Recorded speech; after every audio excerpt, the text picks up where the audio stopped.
Okay, thanks for joining me in this Awakening Philosophy podcast. What we're going to do now is we're going to jump into the text, take with us our summary, our little dialectic on the dialectic, or dialectic on the whole text itself, and take that with us as kind of like a way of seeing, like we've upgraded our vision in a way. You can see, because that's the thing with philosophy, you see through your understanding. And if understanding necessarily involves the self-logos and the dialectic, that's the significance of what we've been learning. We've been learning the logos the whole time. It's what we're trying to figure out. What is the logos? How do we learn it? But also we've been using it as we go. So not only have we been improving our definition, we've been demonstrating it as we go. So we've been upgrading two skill sets. And we're seeing that not only are we learning the logos, we're learning the dialectic. So upgrading our seeing in both. If those are two aspects of understanding and you see through your understanding, then we're going to employ this to see through what we just did in our dialectic and logos on the text and on our whole journey, our journey as a whole. Take that with us to see what happens when Simmias says, you know what, Sibbies, that little dialectic you just did on why the soul must be immortal based on the logos of that learning is recollection. I'm not really familiar with that. Can you break it down for me, son? He said, and what is it? Let's see what he says. And I think he says, oh, I don't really know how to. And Socrates picks it up and takes over. Let's read through. And let's read through it as a story and then go back and see what we can see.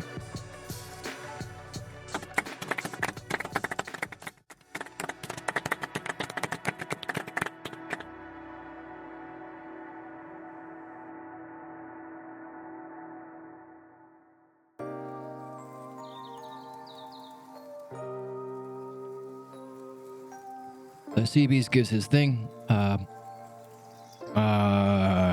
We have to be alive because we have to be recalling something that we learned somewhere. So our soul has to be alive in the afterlife. It has to be immortal. Simmias interrupted. What proofs do you have to show of these? Remind me, because I'm not quite with you. I don't recall at the time. Cebes says, well, on the one hand, there is one excellent logos that when humans are being questioned, and when they are questioned in a good way, they answer out of themselves about which they possess. This could not be possible if you didn't happen to innately know knowledge and logos. These are two biggies, knowledge and logos, knowledge and understanding. He tends to use logos and dianoia, logos and understanding, like interchangeably, which is interesting. So you can say knowledge and logos or knowledge and understanding, same sort of thing. So, and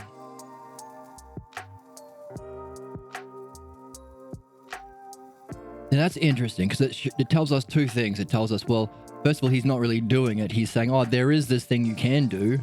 But also, what's he talking about? Being questioned in a good way and drawing answers out of the self of somebody. Answers pertaining to knowledge and logos. What's that? That sounds like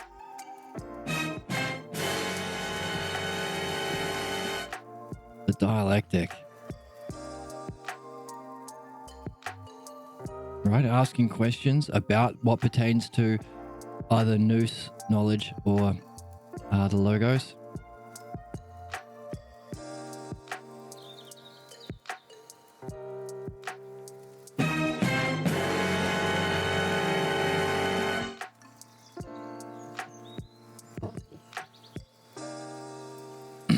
So he's saying, well, there is a dialectic you can do, and I've seen you, Socrates, use a diagram to do it. But he can't seem to do it. So Socrates jumps in. Okay, let me jump in. Okay? First of all, Socrates, first of all, Simmias, number one, are you on board? Do you agree? No, this is not being forced here. Do you want to play or not? Number 2, are you so do you want to play, or other words, where are you at? And also, where are you stuck? In what way do you distrust what we say, that learning is recollection? Well, I do not distrust either of you, but I stand in need of this self to learn about the logos of recollection. Right? So CB said, well, I hear you talk about this theory of recollection as learning as recollection a lot. And Simius is less familiar. So we can pull out some essential parts. So like, what would it mean to do this? If you were to be this, if you were to be the ultimate just human being in this way, the ultimate good, beautiful, just sort of functioning, the philosopher. In action, what would you be? Well, make sure the person's on board. Do you agree to this? Are you familiar enough with this game that we play? Because some people might not be up for it. Some people might have a violent negative reaction, especially if they are fiercely loyal to their ignorance. If they're the sort of Pol Pot sort of fascists that kill intellectuals, or a smaller version, if you're at the local pub and they're like, you're not one of them book learning people, are you? Right, they might not be up for a rational reflection. So ask them if they're up for it. But see if they're in good faith. I don't distrust either of you. So yeah, are they a good faith participant? So we have a lot of scammers in our world at the moment who are bad faith arguers. They're debate bros, we call them. Or in the right-wing scamosphere, where they Crowder and stuff like that, like, prove me wrong. Well, you don't want to know the truth. You want to scam people by looking knowledgeable so you can scam people from their money. So are they a good faith actor? And also the question then you start with, well, before we launch into it, sure. This isn't a left wing or right wing. Of course, the right wingers are most comically. There isn't really a right wing. Right wing is just the political collection of this. It's pathologos. People who are destructively loyal to what they believe to be the image of this, in a way that would be anti-logos, but if it was also in a way that's opposed to the logos. The right wing are they're conservative by definition, meaning they want it to be the way that it was in the past. That's why Make America Great Again, or is literally every, like, George Bush said that, Reagan said that, like Hitler said that. They all say that because they're appealing to a part of your soul that wants to be loyal to the past, even if the past was terrible. And there are a lot of, comedy channels where they interview people like, oh, you want to make America great again? When was it great? Oh, the 60s. Oh, you mean when there was racism and apartheid? Oh, the 40s. Oh, you mean before women could vote? Oh, it's an illusion. They're holding on to the past, which means they don't want to change their mind, which is the stagnant logos, which is the functioning of the pathologos. And how can they embrace someone like Donald Trump, who is literally a comical character of injustice, never pays his workers, sexually abuses people, so on and so on, millions of lawsuits against him. Yeah, prolifically unjust. He's like the ideal of injustice. Why does he have 40% of the support of people? This is a human thing. They're appealing to that part of ourselves which we're here to purify. We all have that. We all have a tendency to want to stay with what we're comfortable with, what we're familiar with. And if that politician is familiar, has the image or the reflection enough of that, whoever it was that you grew up with. So if Hitler reminds you of enough of the German family parents, what was the German thing? Loyalty above all. Loyalty to your duty above all. Fierce loyalty to the leader. Which is why the definition of dog is an insult. To be loyal without logos. Because a dog is loyal to whoever the owner is.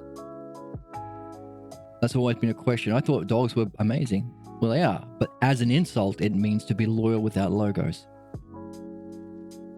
So the right wing or the conservative people play into that. And a lot of them are bad faith. They know that they're lying. They know that they're just creating outrage because they're scamming people, usually of money. So a lot of the, evangelists are very, very rich and they have poor people because they give their money to the church. Like Crowder and Shapiro and the Daily Wire and all those sort of people and Alex Jones, they all sell awful products every 2 minutes. It's ridiculous. They're scammers. But what's the scam? Well, it's only a scam because it's not beneficial. And what's beneficial we're seeing is the logos and the dialectic. It leads you up. This is the stagnant. You stay stuck in the past. So that's why the fascist parties are the right-wing parties. And the left supposedly are the ones that are called progressive, which means they can learn, they can change, they can grow, they can evolve. Of course, we don't see that because the same sorts of politicians in most places, especially in Australia, they're the same. They're just as corrupt. They're lovers of the body. They're trying to enrich themselves. They might sell themselves differently. The idea of the left is progressive, help people, be rational, take care of the planet, evolve, but in action, they don't have that. Most of the time.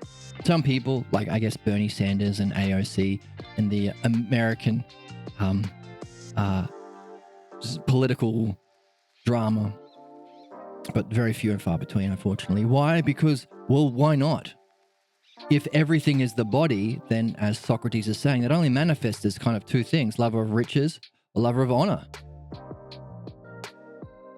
So why are they not? So why? Yeah, they'll make backdoor trades with oil companies or the military industrial complex or insider trading because they're not philosophers.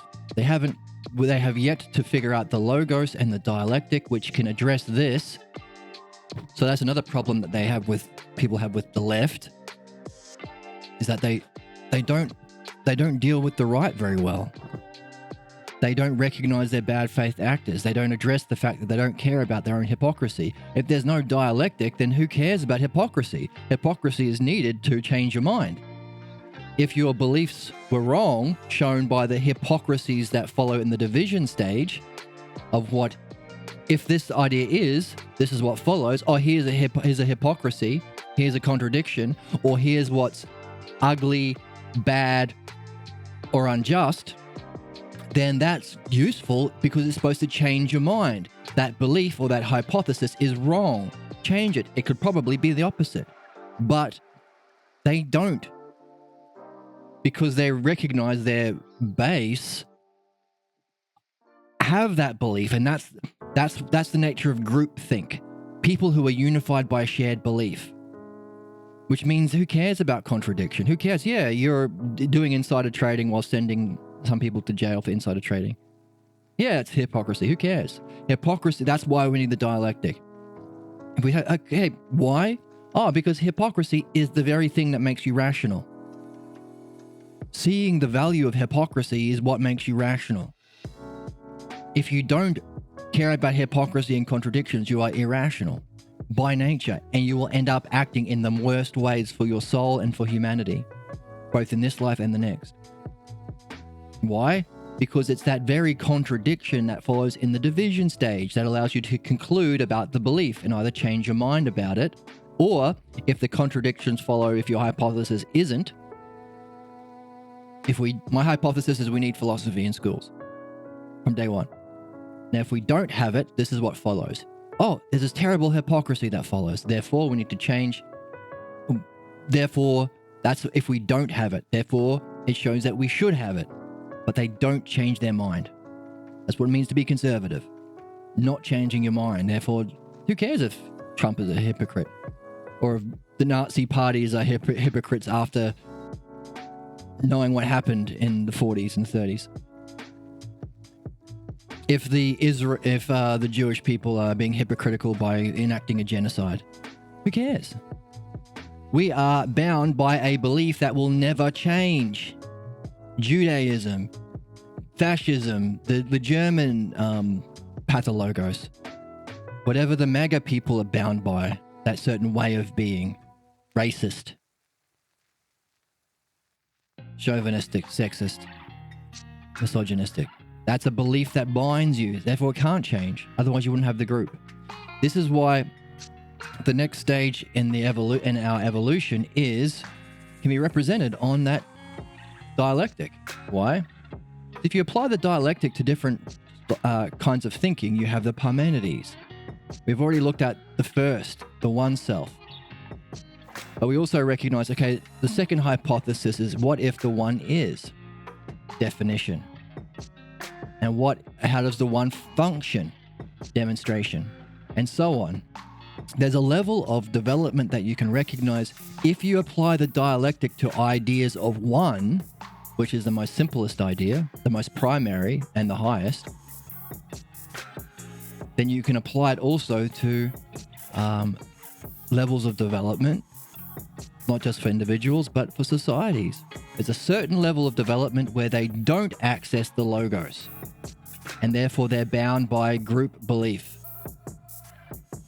So who are the ruling fractions in the world at the moment? Religious groups, primarily.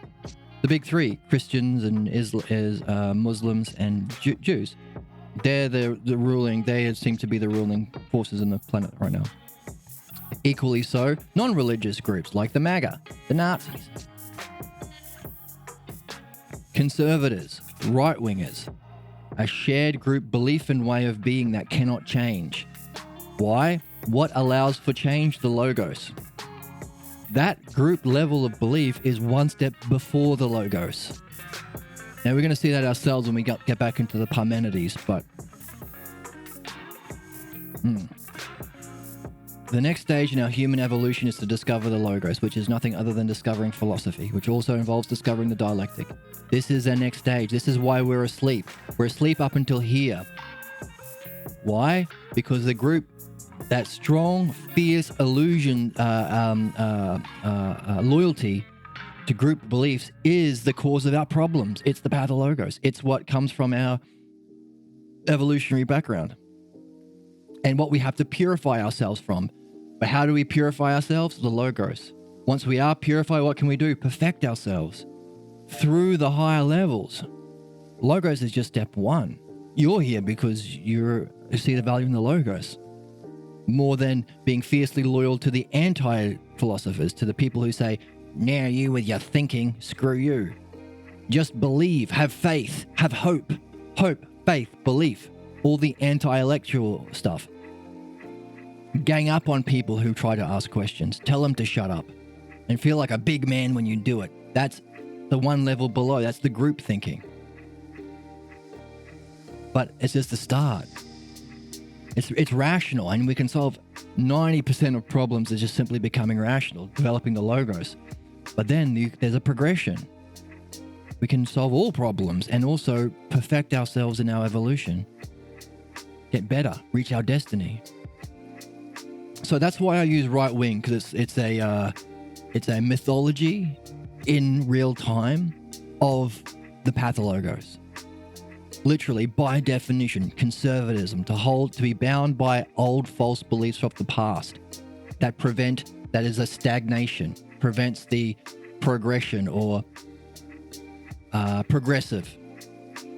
Of course, that doesn't mean that just because right-wingers, fascists and Nazis and so on. And by the way, it's no coincidence that Trump's a Nazi and he's spreading Nazi propaganda and he uses his racist dog whistles. It's the same thing. There's no right wing, it's just pathologos. But that doesn't mean in this false dichotomy. Oh, that if you're not right wing, you must be left wing. No, that's shit too. It's way better, and in principle, progressiveness is better than stagnation and a fierce loyalty to a disgusting way of being that's racist and rooted in the problems and the false beliefs that are used to enslave people in the past. Racism, patriarchy, fighting among poor people to not realize that, oh, it's actually the rich who are exploiting you. The king, the dictator, in our world, the capitalist right now, the oligarchs.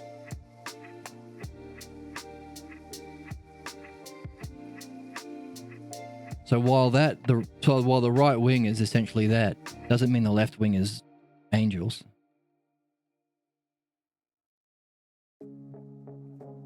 So it's not really right or left, it's pathologos or logos, which is the nature of philosophy, right? All the way from the start, there's a logos that we are to perfect ourselves in, and there's a pathologos or anti-logos. And we can see, and so long as there's no understanding of the dialectic, there's no paradigm and principle to which we can hold politicians to account. Because we can't see corruption. Because corruption is against the logos and the dialectic. To be acting hypocritical, to be acting in a contrary way, to be not acting for the good benefit of the people based on the paradigm. So it's not like, oh, well, I believe. Hang on, what are you doing to dismantle capitalism and create a more rational and equal and harmonious world? Oh, nothing, because I believe the invisible hand of the market. Oh, that's corruption. You're following your beliefs and not the truth. By the way, these beliefs serve your own personal wealth or honor. You are a lover of the body. If you're not pursuing the truth, then you're not a philosopher. And if you're contradicting yourself and you're not following the DDAS stages of the dialectic, you're being irrational or unjust.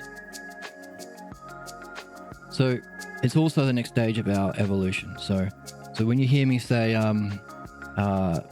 to pick a mythology from popular culture and talk about the right or the fascists or the MAGA or something like that, it's not a personal attack on anybody brought up in that tradition.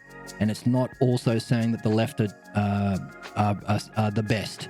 It's not a two. That's a false dichotomy. You're either this or you're that. You're either Biden or you're Trump. Well, what if they're both following their own pathologos, just at varying types? Where's the logos party? It's a way of diminishing the conversation. You have two choices. Famously, that terrible propaganda. Bill O'Reilly went on Letterman to support the fascist right-wingers' desire to murder millions of innocent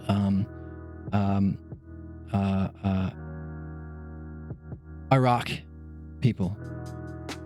And his reasoning that he would always say, and he did it on David Letterman's show, well, you either want to invade Iraq or you hate America.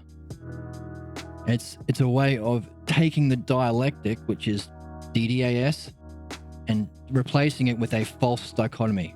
In group or out group.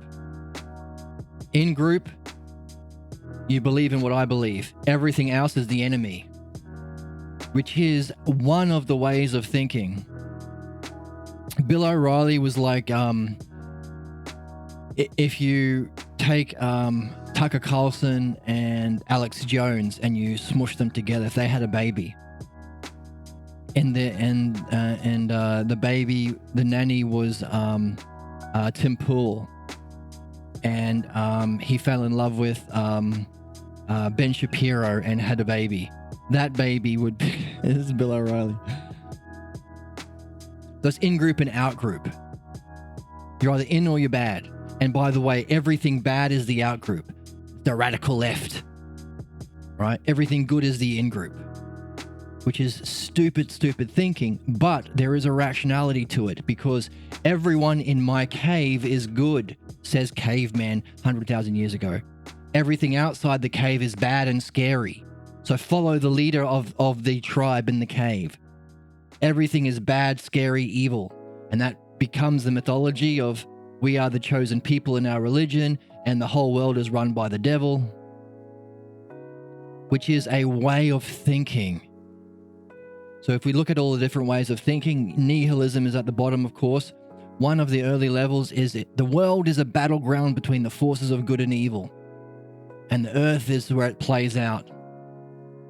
That's a kind of way of thinking. It's one of the lower ways of thinking, but it's within the system of the logos applied to ways of thinking, and also has certain states of mind. These people desire Armageddon because only when good finally defeats evil, or evil defeats good, Jesus comes back, or the chosen people will inherit the earth, and there'll be milk and honey and all that crap. It's absurd, but it has a rationality within a level of development. But how do you characterize that way of thinking if it doesn't have the logos? My cave, good. Outside the cave, bad.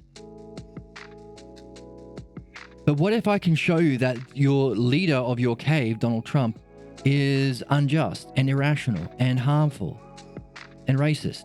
Doesn't matter. Don't you see? That's dialectic talk. That's logos talk. Concepts of justice, why? That's one of the Selfa terms that you get through philosophy. Concept of just, why? That's one of the Selfa terms you get, and so on. All of the ideas in thought pertain to philosophy. True philosophy. They have a self-existence in the realm of being, and we perfect ourselves to reach it through dianoia, which is the logos and the dialectic. That's what it means to be rational. That's what it means to join the human race. What's opposed to the human race? Well, how do they think? Cavemen think. My cave good, outside cave bad. Which is so stupid. But if you think about humans first evolving thought, first learning to have logos, first learning to have intellect, that was necessary. Because we couldn't reason that, oh, actually, no, there's just some bad things and some good things outside the cave. And they're not actually bad. You could tame some of the wolves and make them into dogs. You could act in harmony with the environment. But early stuff is my cave good, outside cave bad, other caves bad. And also my leader knows everything. So whatever he says is good. Whatever Trump says is good.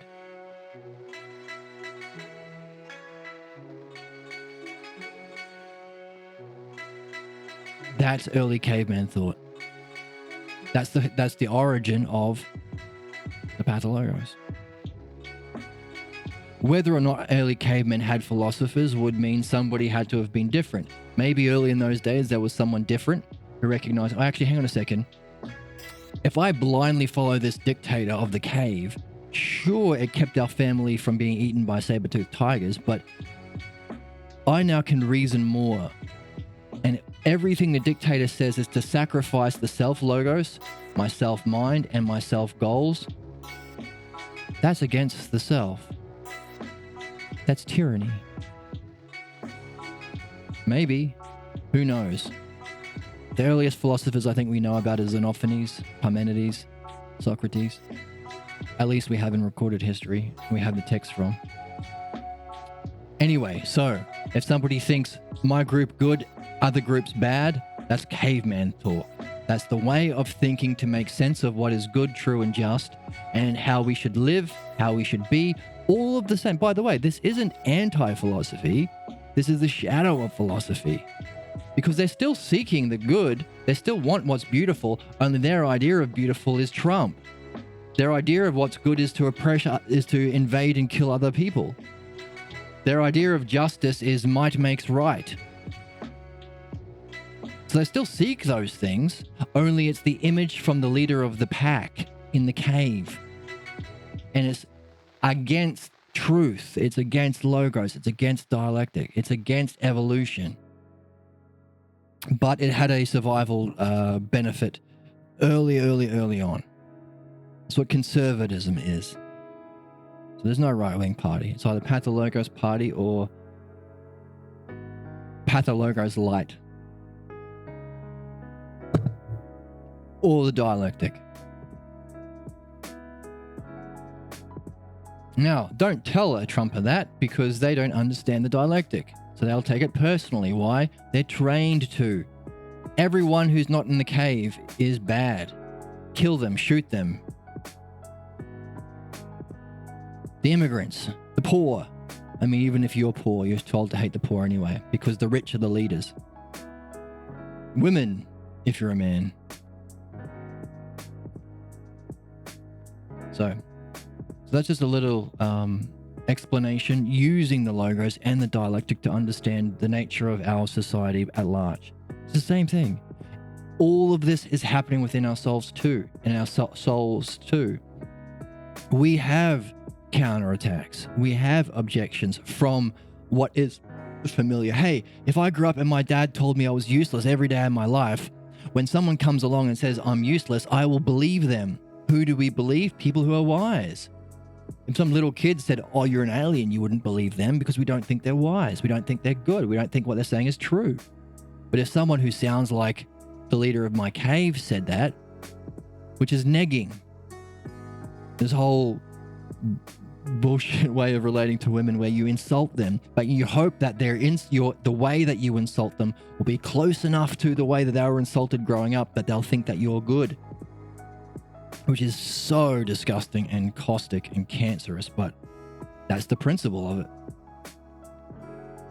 So we also play it. So that's why we have to purify ourselves from the injustice, from the shadow or outline of the virtues, vice, the shadow and outline of all of the self-ideas, justice, beauty, and goodness, as well as perfect our understanding of what's true.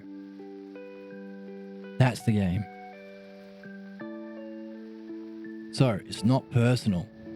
Some people have it at a greater degree, some people lesser, but we all have it. It's part of being human. So our thing is, well, if we are lucky enough to have discovered this, what do we want to do? Fight against it? No, not me. My political party is the best political party. Or, no, I think we should kill all of the, whatever, fascists.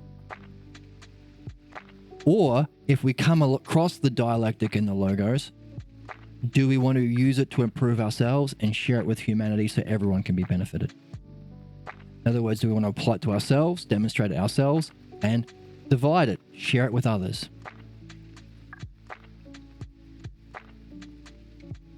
I think that's what it means to be a good person. And I think that's what Socrates is pointing out in his doctrine.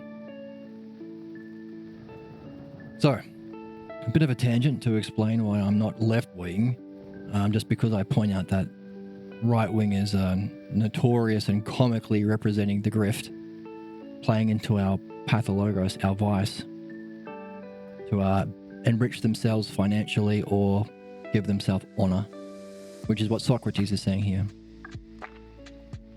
So, meaning what? We need a dialectic party. Somebody please, if you're watching this, start a dialectic party. And point out that it's just the next stage of our evolution to learn the logos. So, Socrates jumps in and says, hey, where are you? Where you at and where you stuck? Where's he stuck? Well, I don't distrust you, so I'm a good faith actor.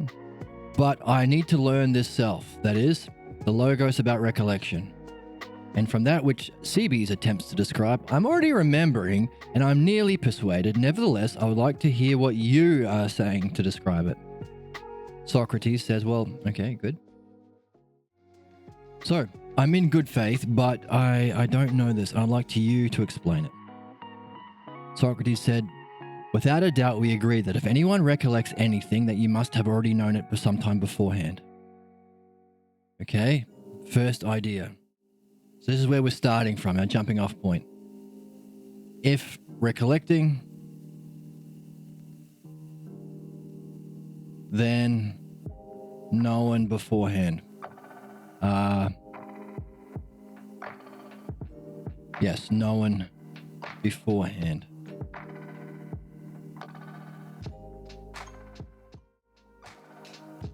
By all means. So question and answer. So as an introduction, CB said, well, one excellent logos to show that learning is remembering is that if you question in a good way, you can draw answers out of the selves, something that you possess innately knowing knowledge and right logos. So that's what CB said is itself an example of why we're learning is recollection. But he's also describing the dialectic. So here we have Socrates asking questions in a good way to draw out of Simius his logos and knowledge. So not only is this a example of why learning is recollection, it's also a definition of the dialectic. So not only are we learning about why the soul must be immortal and why learning is remembering, we're also getting learning about the dialectic in action. So question and answer. Everything is known and all we do is put ourselves in a position to receive. Exactly. Take notice then. Do we also agree on the following? That when knowledge presents herself in a way like this, then she is recollection. In what way do I mean this? In this way. For if anyone either sees or hears or perceives, there's a big three from our mantra. What is the whole of seeing, hearing, and thinking right now? And what is watching? Xenophanes, the teacher of Parmenides, who taught Socrates, who we're reading about now. Seeing, hearing, and perceiving. If we see, hear, or perceive anything in any other way, then they recognize it by not only grasping that, but another entity in mind, the knowledge of which is not the same, but different. Accordingly, then, are we not justly declaring that they recollect that which they grasped to their mind? What do you mean? Okay, so definition, learning is recognition. Demonstration, that you perceive something and something different.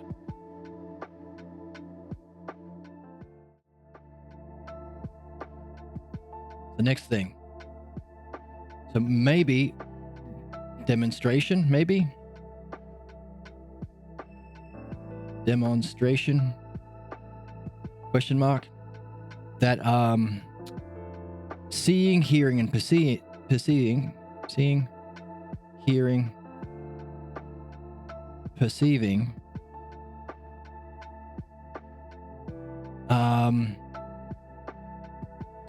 you recognize not only that, so that, and something different. So that which is the same and different.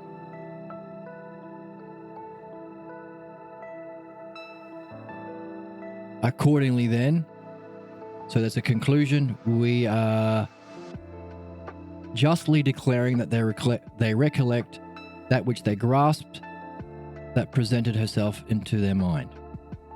Okay? What the heck does that mean? Doesn't make sense. Everything you see, hear, and perceive, you grasp that and something that's different. What the heck? What? Flibbity-gibbity nonsense. What in the heck are we talking about here? Doesn't make sense. Simius says, what in the heck are we talking about here? In what way do you mean? Socrates says, in this way, the knowledge of a human and that of a liar is different. Okay, so now he's going to dividing it up, perhaps. Okay, I don't know. I'm using the dialectic structure that we've just outlined to hypothesize that this is what he's following. You don't have to get it right first time, so long as you circle back around.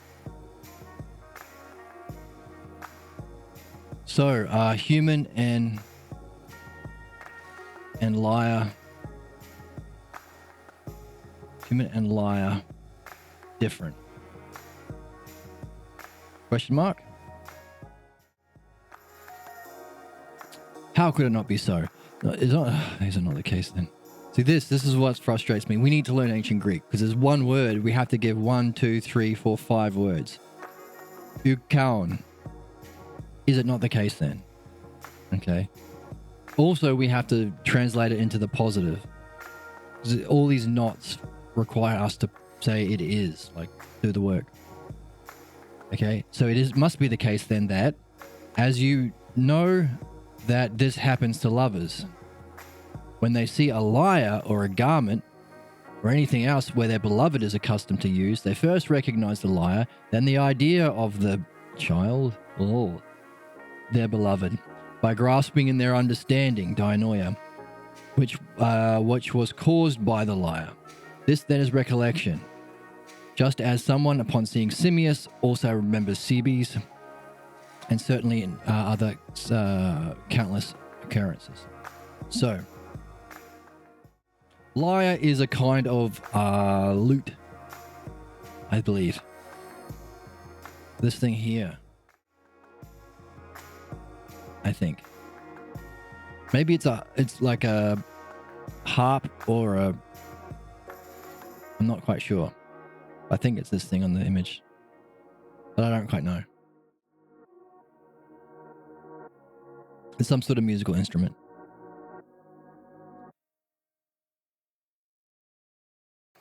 So he starts with an example. So he gives an analogy. Oops. Analogy. Hey, if you had a girlfriend and she played the guitar, someone shows you the guitar or her sweater, then you remember, not only you'll recognize the guitar, but you also remember the girlfriend. So lyre or a sweater.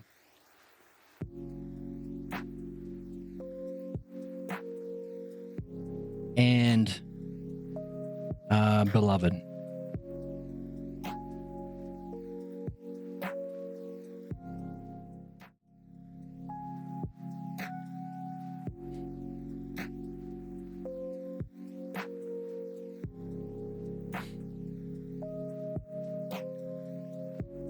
And same with Simmias and Cebes. So is that not the case then? Oh God. Is it not the case? And 6 words to replace one Greek word. Oh goodness. Therefore, I'm going to say therefore. Such occurrences are cases of recollection, especially so when someone experiences this because of those which had been forgotten and not observed for a long time. So hey, you might not have even talked to your girlfriend in a long, long time, but you see a sweater and then you remember her. So, time. Adding in time. Time. What next then? So question, answer, yes. What next then? By seeing a picture of a horse or a picture of a lyre, they are reminded of human. By seeing a picture of Simmias, they remember Cebes. Yes, exactly. Using something different in order to remember what you've forgotten. Not just something different, but also now he's adding time. So you've forgotten for a long time, but also picture. You have to see a picture of your girlfriend's guitar or a picture of the horse that your girlfriend used to ride.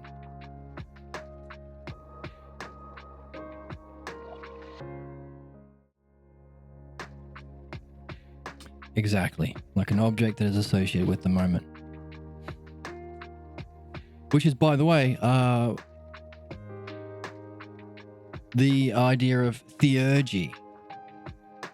So if philosophy is the spiritual quest through, as we are understanding it so far, our question all the way along in this channel has been, what is philosophy? How do we do it? We recognize, the dialectic tells us that's definition and demonstration. What is it? How do you define philosophy? Understanding and knowledge. dianoia, which is the logos and dialectic separated from the body applied to nous, and knowledge as in nous, which is specifically remembering self-ousia, being the truth and all of the selves, like justice itself and beauty itself. And what's involved in this understanding? Logos, and that's definition. And how does it demonstrate itself? Through the dialectic. So this is breaking it down into parts. And now we're learning the dialectic. We saw within the text there was a definition through Socrates' doctrine.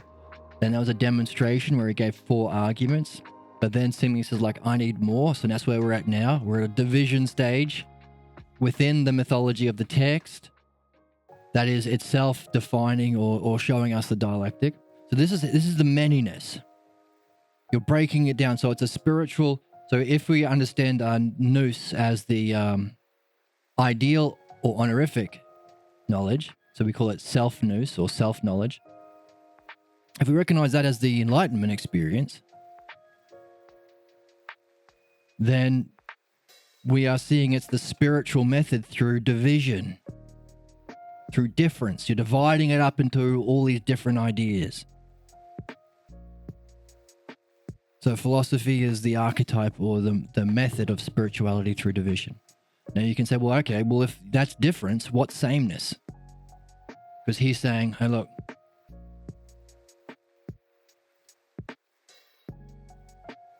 you can remember not just the same thing, but things that are different.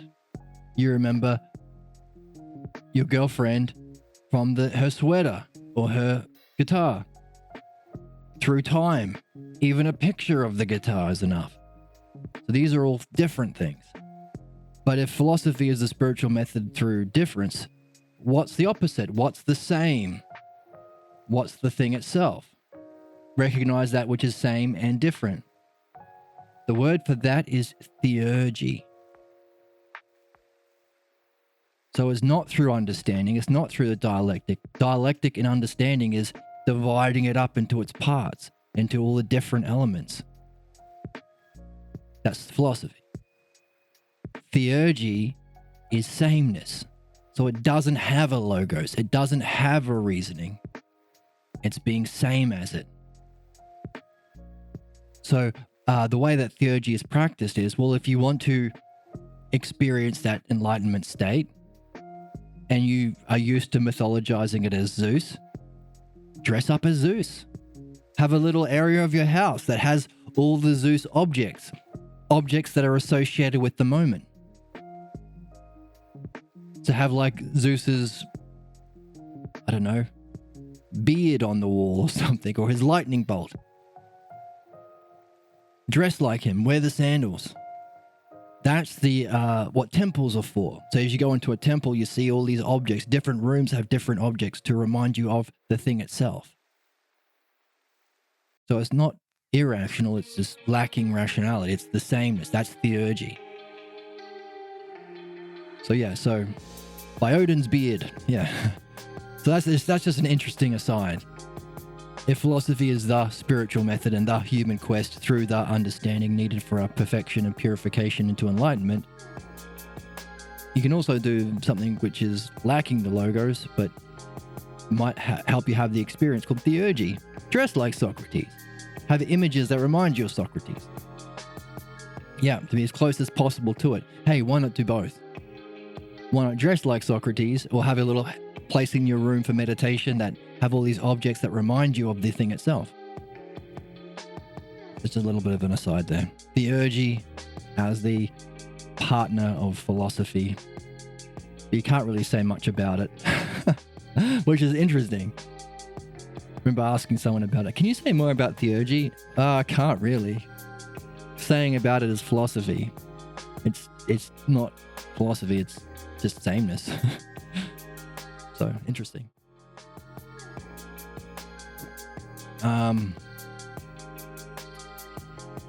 So you see a picture of Simius, you remember Seabees. You see a picture of Beavis, you remember Butthead. Or you see a picture of Patrick, you remember SpongeBob. Certainly. take notice then. Is it not also the case that, on the one hand, look, 1, 2, 3 words. To say it in English, 1, 2, 3, 4, 5, 6, 7, 8, 9, 10, 11, 12, 13, 14 words for 3. And look how small these words are. That one's hyphenated, but upon our men. Take notice then, is it not the case that, on the one hand, oh goodness. Anyway, I'll stop bitching about English. According to all these cases, the recollection can correspond to things that are of a like nature. And on the other hand, can also correspond to things of an unlike, okay? So we've gone from same and difference to like and unlike. If you have been following along with, if you're following along with the YouTube series, find a link below, of our exploration of the first hypothesis of Parmenides, you'll recognize this progression through the logos from same and different to like and unlike.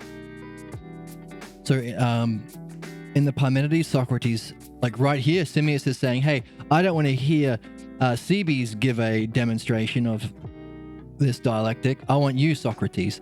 Just like when Socrates was starting as a philosopher, he met Zeno and Parmenides, and he said, I'm not interested in Zeno. I want to hear Parmenides, because Parmenides first told him the dialectic.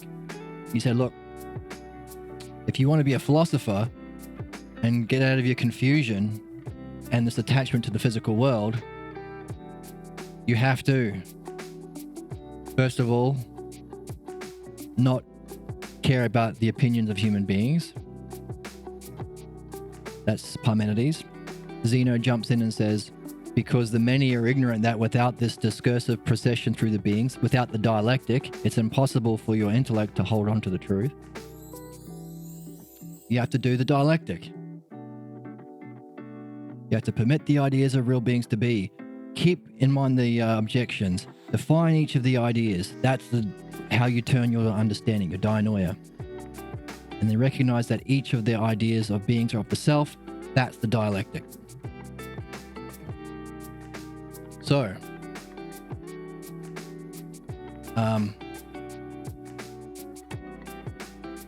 Socrates learned the dialectic right in his first day as a philosopher. Now here he is.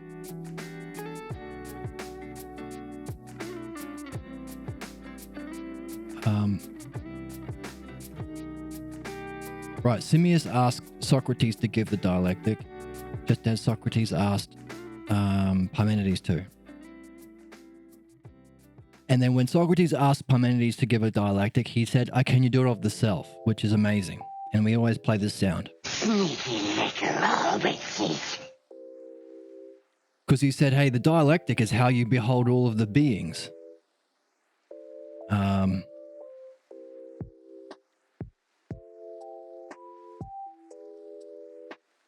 Where's a quote?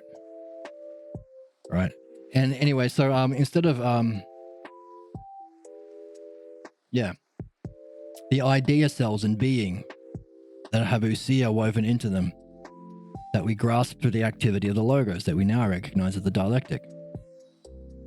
So say, hey, Parmenides, don't give me a dialectic on any of those. Don't tell me about justice or beauty or goodness.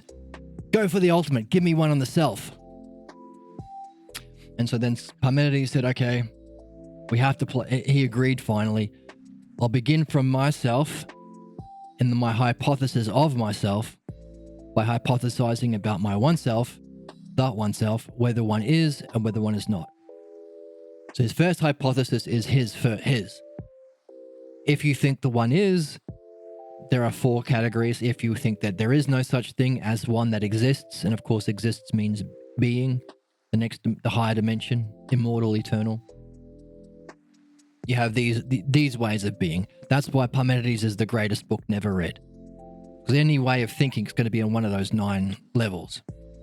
So if you don't think there is a divine realm of pure being, then you're one of these 4. So you're a materialist or a reductionist or a physicalist or something like that.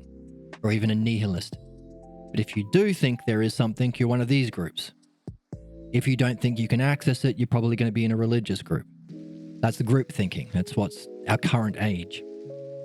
But you might be a Buddhist or a Taoist or a Hindu if you think that it does exist. His hypothesis is beyond even that. That's the first hypothesis. It's defined as that which is, but is beyond existence, which is a puzzle that we've been doing in the that YouTube series. Now, as we went through it, he's also demonstrating a dialectic, and he started by talking about if the one is one or many, and then is it a whole? Is the one that is the one self, myself, the ultimate? Is it a whole? Is it a one that's a whole? Because you can have like one pen that's a whole of its parts. It's got this part and this part and this part. Or is it a one that's a part? It's neither. Is it limit or unlimited? Is it the same or is it different? So it pairs all the way through. All of these pairs are themselves beings, by the way. There are aspects that you can experience in the realm of being. So he's using even the realm of being, which is normally what we do our dialectic on. He's using that to do an even better dialectic. He's using that as the parts for this greater dialectic. But as we went through, we recognize there's a pattern to it. There's an order of these self-er pairs, whole and part, limit, unlimit, same and different. And same and different is followed by like and unlike. In fact, he needed to have them in that way because like is defined as experiencing a sameness. You have to have the idea of same and different first to say it's like something. You can't say that I'm like Michael Jordan unless you first have the idea of sameness to say, oh, I can experience being like that because I'm experienced having a sameness. So same and different led into like and unlike. Just like if you're unlike, you're experiencing something different from it. So there was a certain order in his reasoning, which is interesting because he's talking about the ultimate. So he's defining not just the order of primary terms used to think and understand something. He's not just applying it to the most important thing, what is the self, and also the highest dimension of reality, but he's showing us the order of the logos itself and how we would use it in a dialectic to talk about that which is most important. There's a whole series, the Parmenides on the Oneself. Yes, he's stripping the illusion and getting to the meat by tackling the first hypothesis first, but also he's teaching us, well, this is the structure. There are certain primary ideas that have an existence, and they have an order to them that unfold in every dimension, and in your thinking, and in your states of mind, and in your enlightenment experiences, and in the dimensions of reality. But you can put them together in a unique way to transcend them. That's the first hypothesis. That's the awesomest of all. So, in that, we recognize a certain order that allows us, if we had that background, if you watch that series before this series, you can recognize, oh, hang on a second. Here, he's saying, it applies to same and different. You recognize the same thing and something that's different. Knowledge of the same and different. Here we go.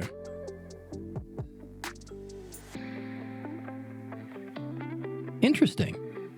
So Socrates is himself using that structure in his thinking and talking that he learned on his first day with Parmenides when he was 19. Because he starts with same and different, and now he moves into like and unlike, which was the exact same order that was used in the first hypothesis, which you could say is the paradigm for the logos. Of course, there are a lot of fantastic riddles that came from that read along, so I encourage you to check that out if you're interested. So, the recollection, just that was a little bit of an aside. The recollection can correspond to things of a like nature, but also things of an unlike nature. Simius says, yep. this word here, it corresponds in this way also. 1, 2, 3, there's 6 words. I'm getting a bit tired of how clumsy English is. So I'm just going to say yep. Because there's one word in Greek. But when one recollects anything that indeed results from these that are like, is it not necessarily the case that one must accordingly experience the following? That one either bears in mind that the likeness in some way falls short to the recollection or doesn't fall short. It's either going to be the either. The likeness falls short or not. Can't be anything else than that. Yep, he says necessarily. Right, if only Latin didn't destroy English. Yeah. If only we could have stayed Greek. Consider then. So interesting, necessarily. So that's the key term. Interesting. Consider then, if it has to be, so in the chat, Old English keep some of these terms. Consider then, if this has to be in this way, that we say that somewhere there is something that is equal. I do not mean a stick equal to a stick or a stone to a stone, nor anything of that kind at all. Something other. So same and other. So you can say same and different or same and other. So our translator highlighted this as a key term, other. Also, the key term is existing somewhere. Equal. Not in the physical world, but somewhere else. That is beyond the physical things. The self-equal.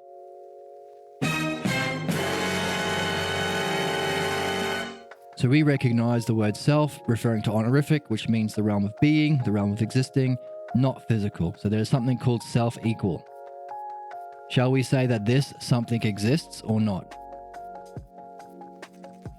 And Simeon says, we shall most certainly say so by Zeus, and in the most wonderful way indeed. So good on him. He recognizes that there is a realm of being. I guess he wouldn't be friends with Socrates if he didn't. And he recognizes that the kind of existence that self-equal has is most wonderful. So cool. Good for him. So let's add to our notes. The time and picture. We also have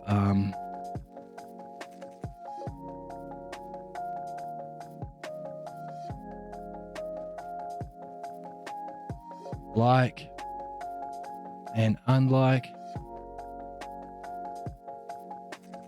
and also falls short, and then he just said self-equal. So he brought in the idea of self-equal. By the way, do you think that there is something of self-equal in the realm of pure being? Self-equal? So is he saying that there is any other because without other there would not be self to know? It wouldn't exist in either way. He is saying other, specifically referring to other than the physical things. He says, I don't mean the self-equal. Sorry, I don't mean equal stick or a stick equal to a stick or a stone equal to a stone. But something other and beyond all of these. Something non-physical that we call the self-equal, which goes back to the other terms he's used in this text already: self-beauty, self-justice, self-goodness, self-greatness, self-health, and in one word, the self-ousia that applies to all beings. Ousia is the nature of the realm of being, which is interesting because ousia is also referring back upon using mind to turn upon yourself, which is what we're doing here. Interesting. Right. So if this is a self-a term, can there be self-other? That's a good question. I would say yes. Now, how specifically you understand self-other is interesting, because it's easier to say, oh, okay, of course, the self that exists in being would be beauty itself. That makes sense. It would be perfectly the way it must be, so it would be just. It's the thing that we most desire, so it would be goodness. But what about those terms that are in the self, in Parmenides? The one self-related terms. Those are the good self-related terms. Like, you desire that which is beautiful. You desire things that are just. You desire the good. But you think in terms of the concepts of whole and part, same and different, like and unlike. You don't really desire like itself. So they are the, you could call them the thinking selfers. Selfers mean those terms. But I call them the Parmenides one selfer terms, or the one selfer terms. So the big question is, well, okay, if all of these terms, whole, part, limit, unlimit, same, different, other, if they're all beings, aspects of this realm of being, what the heck does that mean? How, when you experience this separate from your body, can you say, oh, it's self-other? That question is answered in the second hypothesis of Parmenides, because the second hypothesis is about the realm of being. So your question, there has to be an other, because without the other there would be no self to know, does make sense. I like it as a theory. Right. In our physical world, like and dislike are based on our preferences. Yep. But like as a concept, you are like something if you are similar to it. So what is likeness itself? Because there's something like, oh, I am like you because we're both philosophers. I am unlike Trump because I'm not a fascist. Or I'm like a dog because we both like to play. I'm unlike a cat because I don't eat cat food. So everything that we ever see will have like and unlike in some way. Everything that we see will be same and different. Everything that we see will be whole and part. These are in everything. They're the most fundamental and essential principles. But where do they come from?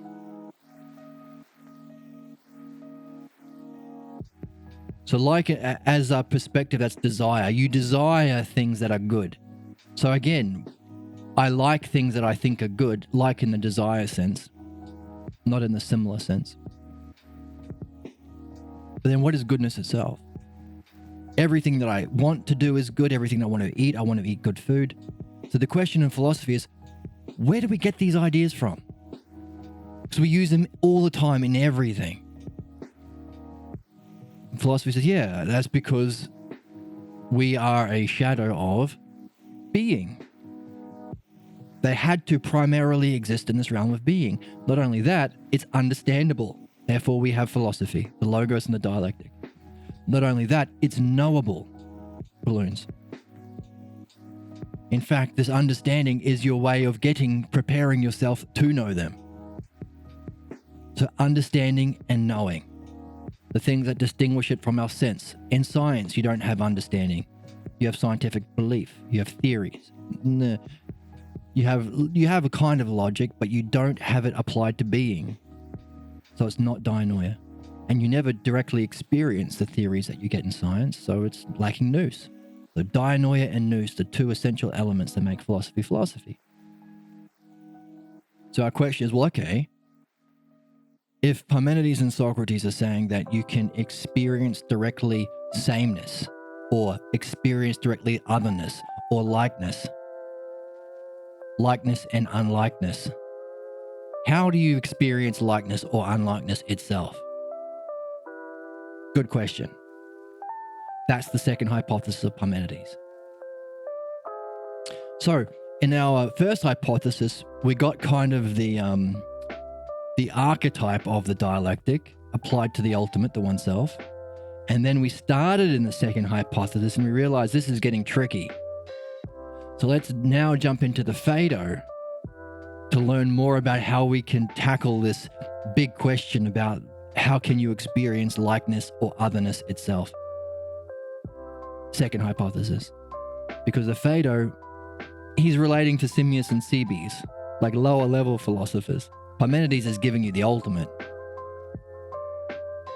So here we're learning, well, it's going to be easier to do philosophy if we recognize this. So Phaedo is kind of a preparation to get into the second hypothesis. So they're good questions in the chat. What is self-other? And what is self-likeness or self-unlikeness? Yeah, that's the second hypothesis. But hopefully, what we're learning here about how to prepare ourselves, separate from our problems that will, as we read the second hypothesis, flood in and confuse us or distract us or annoy us or irritate us. How can we purify ourselves from that and also perfect ourselves in a certain way that allows us to be in a higher state of being so that we can do philosophy better, so that we can go back to the second hypothesis leveled up a little bit. So you could say that the Parmenides, as the archetype of the hero's journey, is the main quest. We did the opening and we did level 1, but then we stuck our nose up into level 2 and we realized, oh, these enemies are too advanced for us. We need to go on a side quest into the Phaedo to level up a little bit, pick up the Phaedo quest,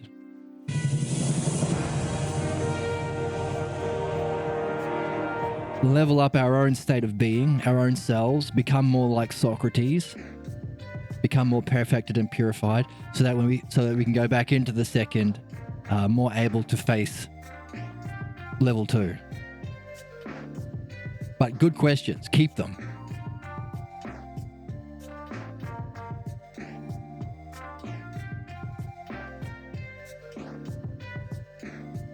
Let's jump in. Oh yeah, so also good theories, not just good questions, but you have some good hypotheses of ways of answering it. So take both. You have an if-sac, possible hypotheses, to develop as many as you can, and also develop questions too. So that's good. That's what it means to be a philosopher. So back in the text. So there's something called self-equal that doesn't exist anywhere in the physical world, but has a pure existence. Do we know that which self is? Sure. Where have we acquired the knowledge of self? Self-equal. Is it not accordingly from the things which we mention now, from either seeing sticks or stones or any other things? Things that are equal? From these we envision that, or is other than these? Does it not come to light other to thee, to you? Consider it also in this way. On the one hand, is it not the case that equal stones and sticks sometimes appear to one person to be equal, but to another person they do not appear to be equal, though they are the same? All right, we all see equal sticks. So I hold up 2 sticks, but if you're looking at a different angle, you won't recognize equal. So our question is, where do we get knowledge of equal itself? So now our question is,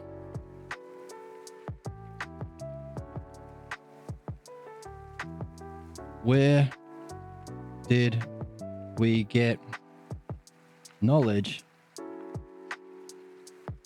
of self-equal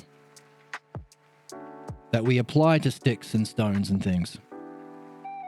Especially because they can appear differently to different people. So especially because, hey, the same sticks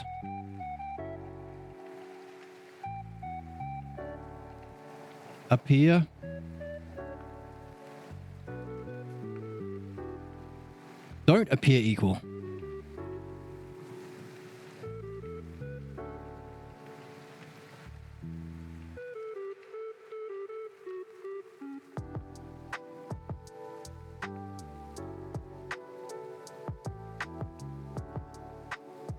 to another person. Don't appear equal to another person.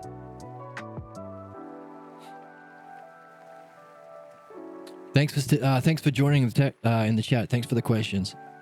Catch up on this on YouTube. So we could apply this to equal, but we could also apply it to things like beauty. Hey, this girl is so beautiful. You tell your friend, it doesn't look beautiful to me. It's the same person. How did that same physical person remind me of self-beauty, but doesn't remind my friend of it? Same thing with equal. Someone looks at the same sticks, they don't think, oh, they're equal to each other. They might think, oh, stupid stick. So where do we get this knowledge of self-equal if we look at the same sticks and don't see the same things? Can't be in the stick itself.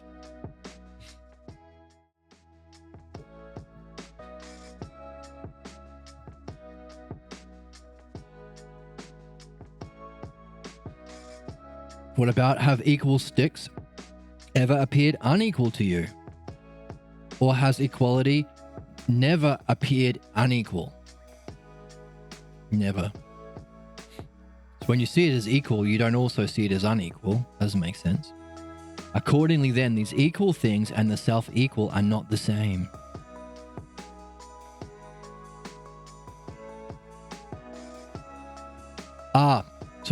Equal cells. Okay, so while equal stones can be unequal to different people, self-equal isn't. That's a little argument there. So we can take those notes and refine it into our own argument. Some sticks don't appear equal to others, but self-equal or equal itself never appears unequal.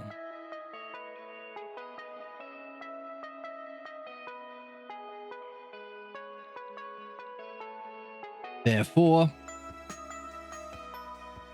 equal things and self-equal are not the same.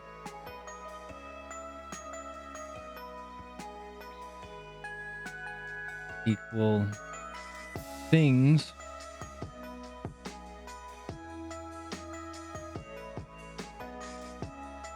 and thus self-equal. So capital T, the. It's not a particular, it's the thing. It's not a equal thing, like a equal rock, but the equal. And the self is the honorific, so we're talking about the realm of being. And the specific aspect of the realm of being that we're seeking in philosophy to know the truth about reality is that aspect of equalness. So that's the self-equal. So equal things and the self-equal are not the same. There's a little dialectic there. So, a question, where do we get knowledge of self-equal? I don't know. Well, do some sticks appear equal to you, but they don't appear equal to someone else? Sure, that's happened before. Hey, also beauty. I introduced my girlfriend to my friends and she said that she was she was an Argo. It's the same person. How do I see beauty? He sees ugliness. By the way, does self-equal ever appear unequal? Would self-beauty ever appear ugly? No way. No. No. Thumbs down. Therefore, equal things and the self-equal in being is not the same. So he's distinguishing the realm of becoming from the realm of being. So it's interesting. So Simmias has some awareness of being, but Socrates felt a need to point out the differences. But he's been talking about recollection, learning as recollection. So how does this difference between becoming and being relate to this idea of remembering? He said, "Hey, you might remember your beloved by seeing her guitar or her sweater, a picture of her guitar or sweater that you haven't seen. You haven't even seen her in a long time." So how would that relate to this idea of sticks? Don't know yet.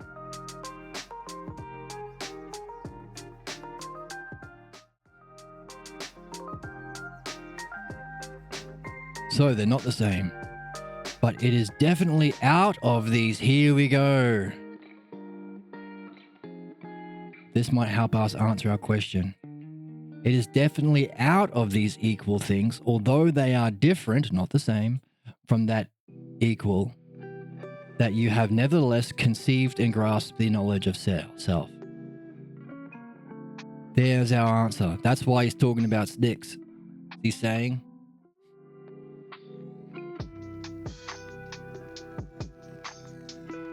but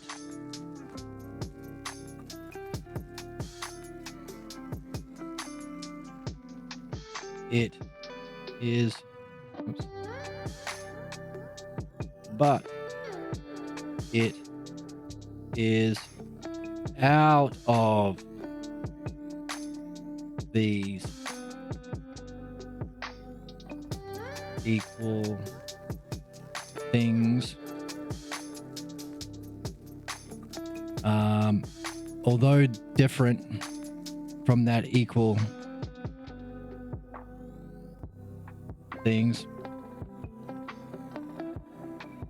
although different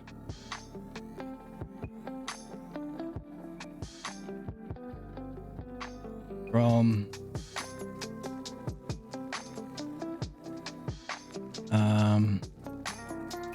the equal,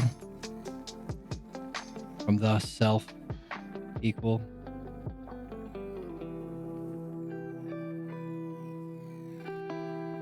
from the self equal, and you've conceived and grasped the knowledge of self.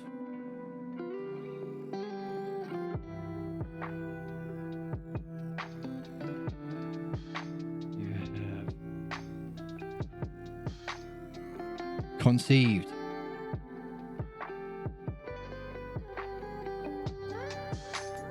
and there's a conception and a holding and grasp.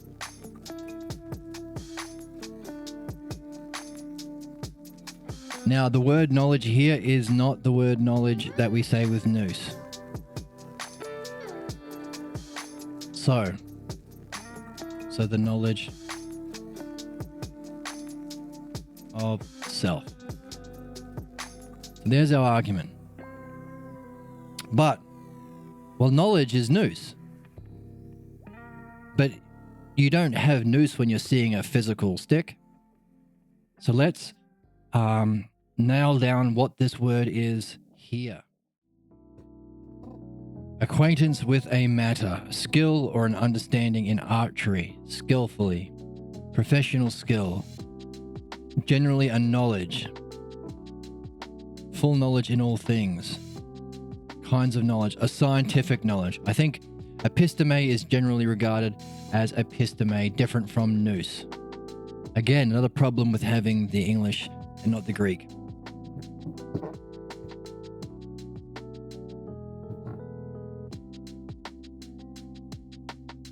Because nous is very different. It's the Enlightenment experience, right? So let's see what. Okay. We only have two versions here.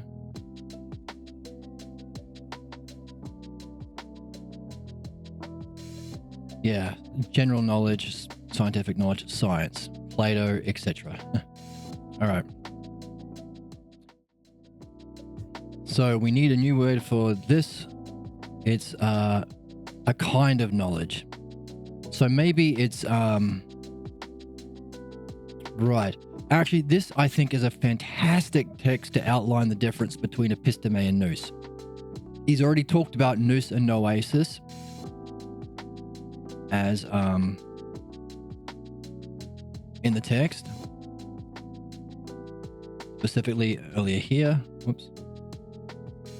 He said, hey, all the selves which we happen to want to reach, the ousia of any of them, justice, beauty, goodness, greatness, health, strength, in one word, the ousia of any of them, they are contemplated. You prepare yourself through dianoia to approach the noesis, which is the functioning of nous. All right, that's the essence. That's philosophy in a nutshell. Whereas here, he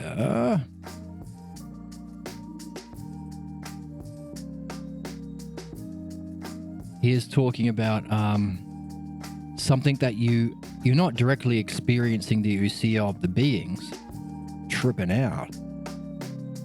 I shouldn't say tripping out, it's dismissive. Grasping truth through the highest part of your consciousness. He is saying episteme. So, what's the difference between nous and episteme? This. You're still in the physical world. That seems to be the essence of it.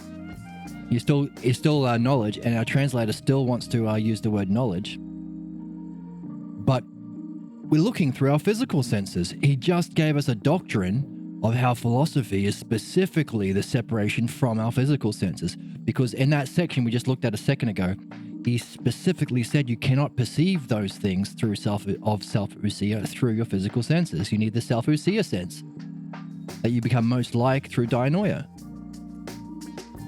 So here we are literally looking at physical sticks with our physical eyes. What? So what's the word for knowledge of self equal but still in the physical world? Episteme. Because he's saying, hey, you still conceive and grasp. It's like it. It's like but different. It is like, what's the word? It falls short. In some way falls short. So it's the kind of shadow of knowledge. You still recognize beauty. You still recognize the equal sticks. Isn't that cool? I think it's cool. So 2 big words. That's going to be useful all the way through Plato. In fact, that's such an awesome word that I might actually pull up now the Loeb translation of this and see what he uses. Actually, I'm going to start with the Rouse, second best. 74D. I'll have to read it out.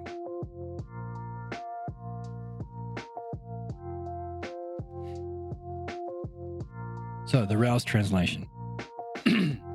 Second best to Balboa, I think.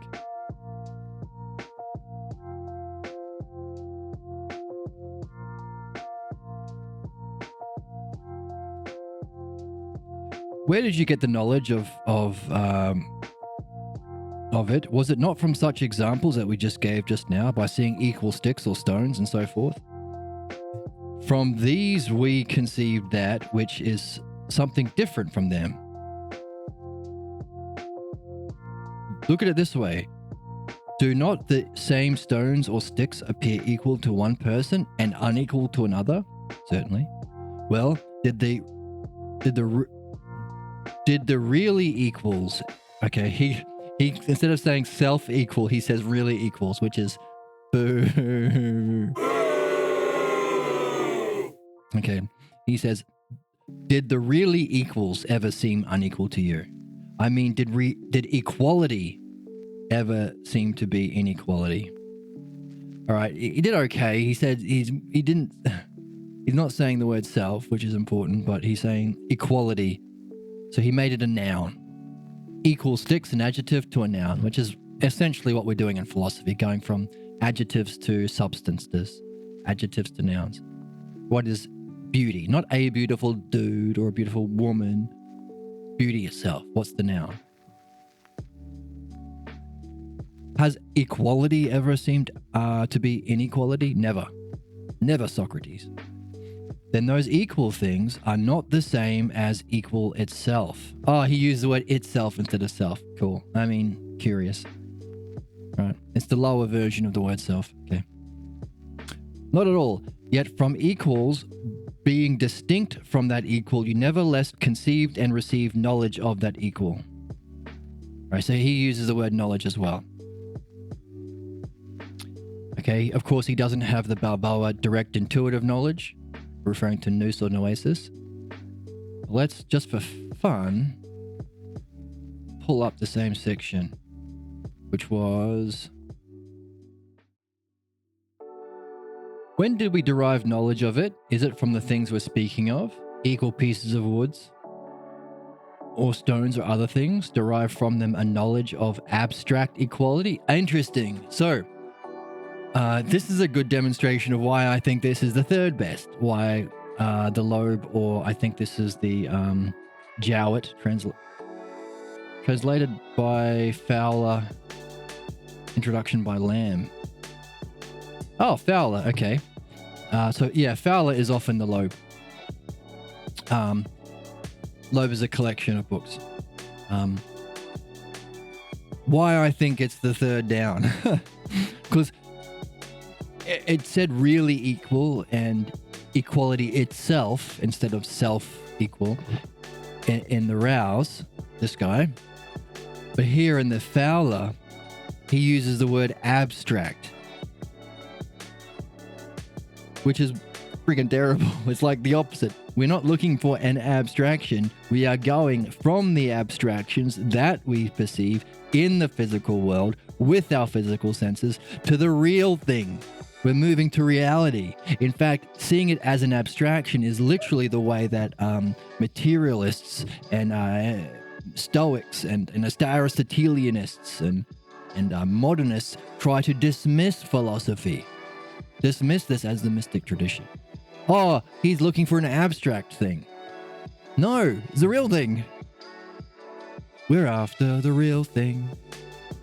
So, the word abstract literally being in this translation might help us understand why people are so easily duped by what's false. But also it's a good demonstration of why I consider this third best. It's not abstract. It's not abstract. It's literally the thing we're trying to avoid. We're going to the real. Crazy. Oh, wild. What do you say, Joe Biden? Flibbity-gibbity nonsense. Come on, man. Come on, man. Come on, man. Flibbity-gibbity nonsense. Okay. Do you derive from these physical things the abstract equality, which is another thing? Or do you not think it is another thing? Look at the matter in this way. Do not equal stones and pieces of wood, though they remain the same, sometimes appear to us equal and unequal in another? Certainly.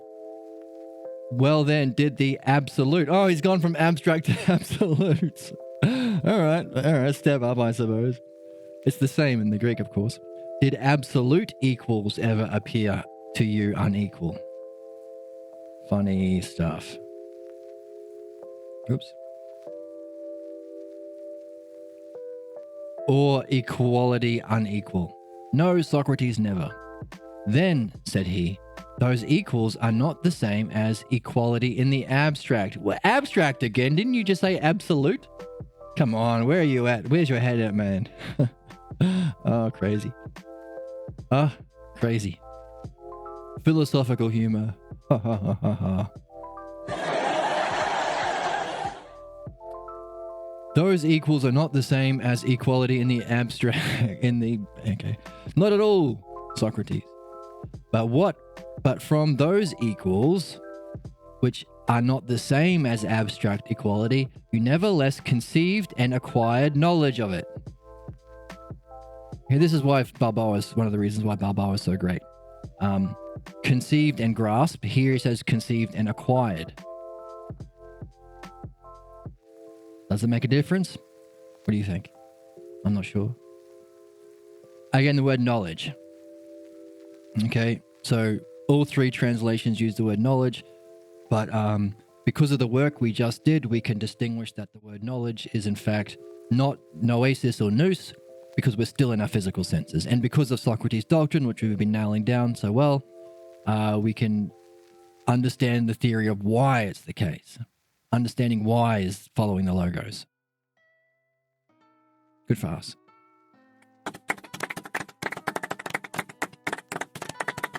So you conceived and grasped the knowledge, but you're still through your senses, so we call it episteme. You speak most truly.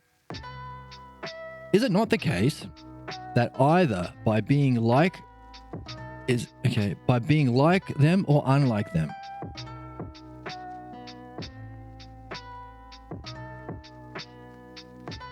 Right, okay, so the sticks can seem like equality or unlike them. By all means. And there is no difference indeed, as long as it is the case that from seeing one thing, one can bring to mind the other of the appearance aspect, whether like or unlike. Self-recollection has necessarily been brought to be. Right, so even the person who looks at the sticks and say, oh, that's unequal, they're still having the idea of equality and saying, oh, it doesn't match it. Or, oh, look at my girlfriend, Tim. She is not beautiful at all. Tim, how dare you? You ignorant slut. But he's still thinking of beauty itself in some way. He's still grasping the concept of beauty. The abstract, not abstract. The knowledge, but still through your senses somehow. The remembering of beauty still happened, even though it was unlike what he considers to be beautiful. For that person who didn't see the sticks being equal and said, I don't agree. Doesn't match my idea of equal. So same thing brings us back to the liar and the sweater. The liar in the sweater of your girlfriend is unlike her.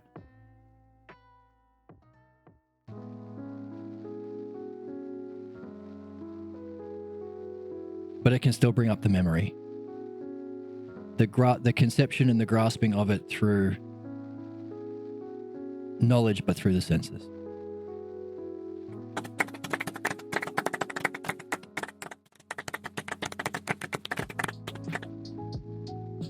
Okay, let's write that down. By all means, what next? In the case of equal sticks and other objects which we just now mentioned, do we experience like this about them? Do they accordingly appear to us to be equal in the same way, just as that which is self-equal? Or is there an inner deficiency compared to that nature, such as the equal? Or is there not an inner deficiency, falling short from before? There is indeed a considerable deficiency in the visible earthbound ones. Do we not agree then that whenever someone on seeing something, they realize on the one hand that this thing which I now see wants to be like a certain real being, but on the other hand, it is in need and cannot be of such a nature?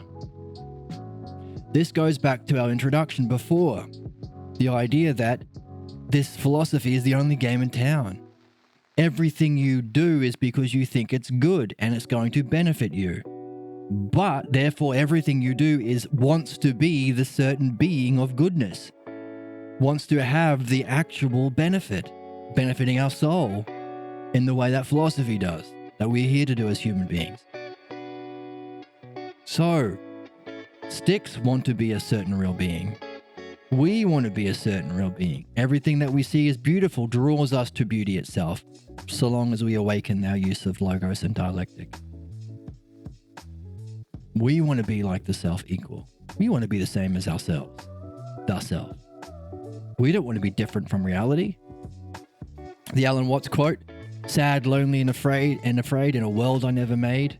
That feeling of disconnection from the divine, disconnection from the nature of consciousness, reality itself, reality as mind itself. We don't want to feel sad, lonely, and afraid in a world we never made. We want to feel like it, self-likeness. We want to be equal to it, self-equal. That we would consider to be good, self-good. And recognizing that would benefit us, self-benefit. So every activity that we think makes us good is either looking for that or in the direction of that, but is in need and falls short, has an inner deficiency. It is in need and cannot be as such a nature, since it is inferior. Any game that's not philosophy is in nature inferior, which is why when we talked earlier about, are you this party or that party? Well, if it's not a philosophy party, it's inferior. If it does seek integrity in itself, it seeks to be that which it is inferior to. It seeks to be this certain real being. What's the real being of understanding, knowledge, justice, truth, and so on? That's the game of philosophy, at least according to Socrates' doctrine. Is it not necessarily the case that one who realizes this must have somewhere caught sight beforehand of that to which he says it is like, but deficiently so? Okay, so even now, the two of them are making a judgment. It's deficient, it wants to be, is in need but cannot, and it is inferior. Let's write that down.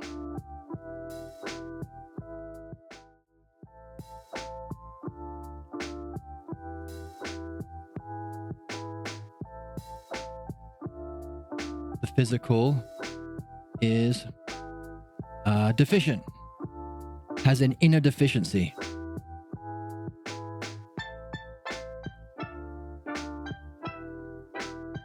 Inner deficiency.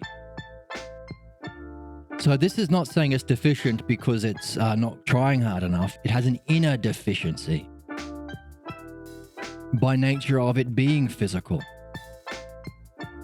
This is the reason why the ousia as the nature of beings is completely knowing itself. But you can't have that. There's an inner deficiency of ousia in the physical in that. Try and connect your hand together. Do this. Well, this part can connect with this part, but this part will never connect. So there will be an inner deficiency in full connection. Same thing with love in the physical world. You can wrap your arms and give a big toasty hug to someone that you love, but you're never going to have all the parts joined.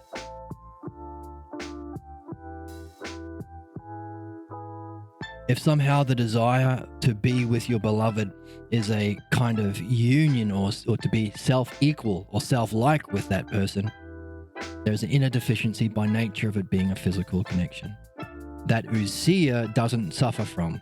Therefore, it's through ousia that we can grasp the ousia of the beings. Physical senses that apply to the physical world will have this inner deficiency.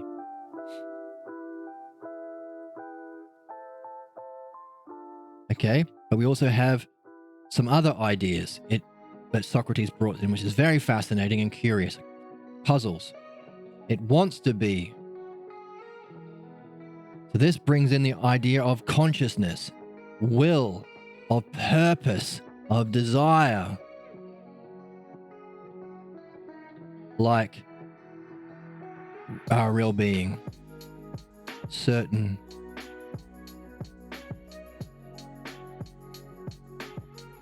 real being.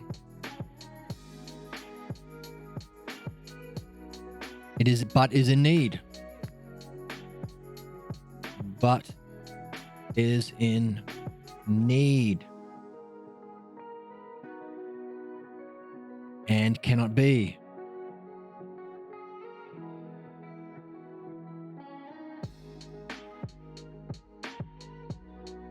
Such a nature.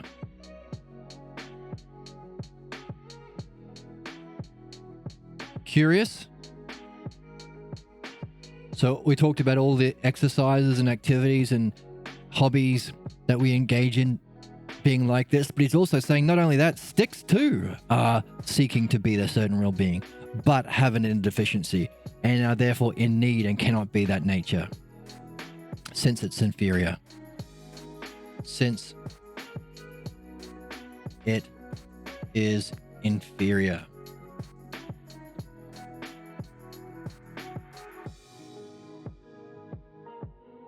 So, that's a list of conclusions. And he said, well, hang on a second. Can we make these conclusions necessarily? If you realize this, you must have somehow caught sight beforehand of that which you say it is like, but deficiently so, in order to just make that judgment. that a beautiful thing is not the beauty, that an equal thing is not self-equal. Necessarily, to make that judgment, you must have somehow caught sight of that which is like but deficiently so.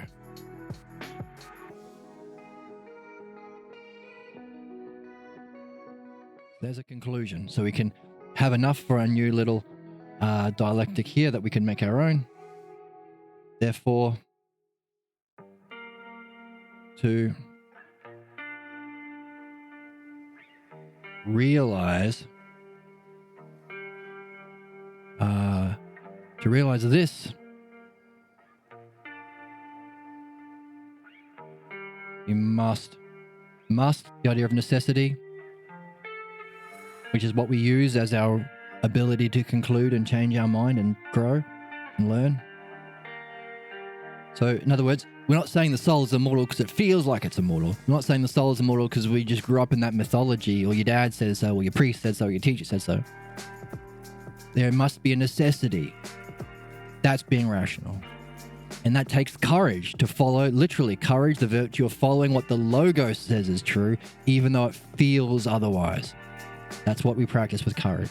Until, of course, you level up and you trade that virtue in for the true virtue. And we see that in lots of places in Plato, like the Symposium, the upgrading of the virtues to the true virtues, which is fantastic and fascinating and cool. What do you say, Owen? Wow. I think so too. You must have necessarily, so this idea of necessity, you must have somewhere caught sight beforehand. Somewhere. So we're talking about a place. Socrates says, before the sun sets, I'm going to explain in detail this place and mythologize about this place and the nature of this place that I'm going to. Somewhere caught sight beforehand. So this is the idea of time. Sight beforehand. So hey, even if you haven't seen your girlfriend for a long time, you see her sweater and then you remember her. You gain episteme of her. Although I wouldn't say episteme, because I think episteme applies to the beings. You can have episteme of self-equal through your senses, and you can have nous of self-equal through ousia beforehand. So maybe you just remember your girlfriend. But as above, so below. Terms may vary, but relations stay the same. Using that as an analogy to understand the higher upward movement and egogic movement. Let's talk about not remembering your girlfriend, but remembering self-equal, self-beauty, or self-justice.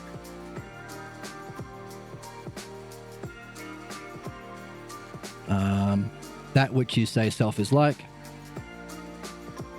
that we said it is like, but deficiently so.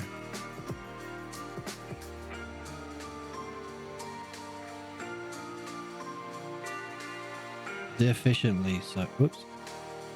Deficiently so. Is our conclusion. Just to be able to say this.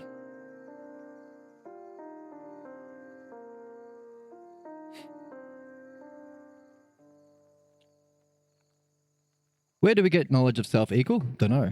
Don't some sticks appear to be equal to you but not another person? Right? But self-equal never appears unequal, right? Therefore, equal things and equal self are not the same. Sure. But it's out of those equal things, although different from the self-equal, you have conceived and grasped the episteme of self-equal. Let's make this episteme.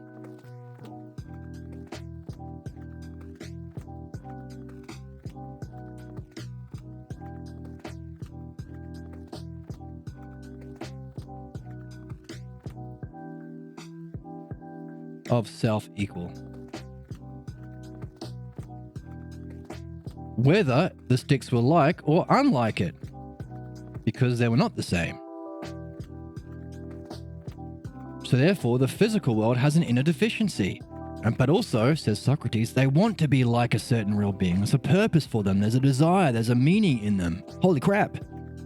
It's not an abstract, pointless, lifeless, meaningless world of billiard balls in space or dust particles in space that's cold and indifferent to us. There's a reason for sticks. They want to be equal, but they're in need, and they cannot be of a nature, since by being physical you are inferior. Oh, adding credence to the doctrine of separating ourselves from our physical body.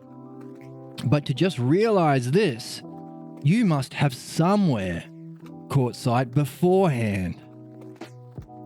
So someplace not alive, sometime not while you're alive. That's caught sight beforehand of that which you said it is like, but deficiently so. Good argument. Necessarily, so it should be convincing. Even though it doesn't feel like that, hold on to it, courage, until you actually see it, confirm it for yourself. Noose. Upgrade to self-phronesis and the true virtues. Cool?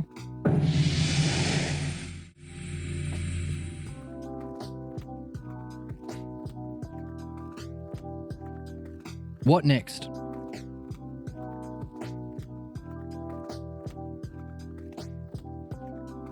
Okay, before he goes on to what next, I think that's a lot for our brains.